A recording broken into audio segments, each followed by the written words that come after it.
இது எவ்வளவு பெரிய கொடுமை பாத்தீங்களா? அவன் தான் இந்த உடம்ப கொடுத்தான். ஆனா நாம என்ன கேட்கறான்? சாமி எனக்கு என்ன கொடுத்துச்சுன்னு. நீ இப்படி கேள்வி கேட்கறதுக்கு இடம் கொடுத்திருக்கதே அவன் தான்.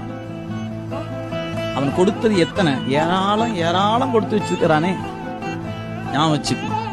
என்னைக்கு உங்க அறிவு வெளிப்பட்டு, உங்க இச்சை வெளிப்பட்டு, உங்க ஞானம் வெளிப்பட்டு நின்று இது எல்லாம் இறைவன் தந்தது, இது எல்லாம் இறைவன் தந்தது என்று சரணாகதி அடைகிறீர்களோ அன்னைக்கு வரைக்கும் செத்து செத்து பிறக்கும்.